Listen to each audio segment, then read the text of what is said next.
Your read aloud today is Barack Obama by Joan Stoltman.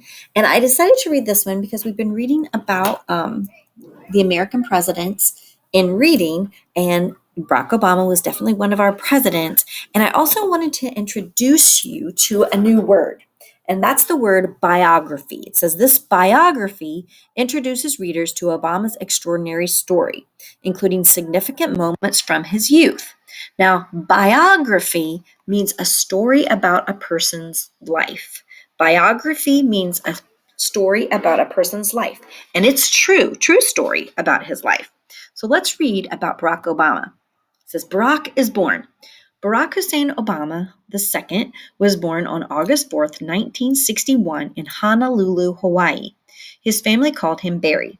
His mom and dad met during college in Hawaii. When Barack was very young, his dad left and his parents divorced. That means they weren't together anymore. Oops, there we go. This is a worldly childhood.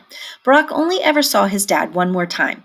When his mom remarried, Barack's family moved to Jakarta, Indonesia. His half-sister Maya was born in 1970. A year later, Barack moved back to Hawaii and lived with his grandparents for a while. Getting an education. Barack got great grades in school. He was a great basketball player, too. After high school, he went to college in California and then in New York City. While Barack was in college, his dad died in a car crash. After college, Barack moved to Chicago, Illinois. He worked helping people in poor communities. In 1988, he began Harvard Law School in Massachusetts. He later moved back to Chicago to be a lawyer. In 1992, he married Michelle LaVaughn Robinson. They later had two daughters, Malia and Sasha.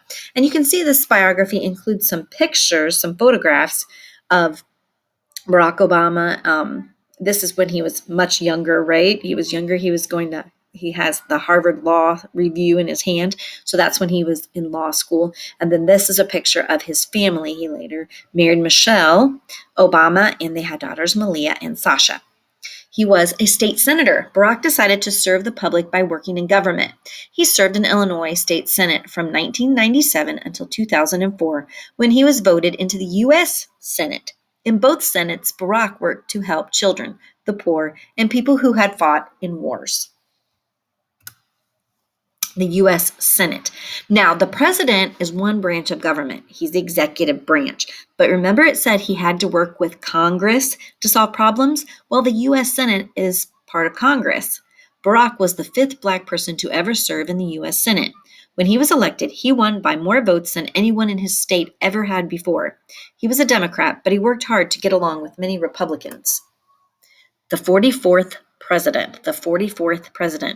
In 2008, Barack beat Hillary Clinton to become the Democrats' pick for president. That November, he beat John McCain in the presidential election and became the first Black U.S. president. More people voted that year for president than in any other year since the 1960s. And remember when we talked about the people's will and the people's wishes, the people's will? By voting, the people showed their will, their wishes, to elect Barack Obama president. Barack was voted president again in 2012, beating Mitt Romney.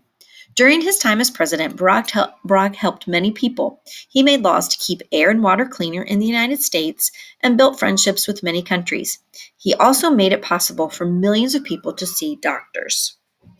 So remember how it said that presidents work to solve problems?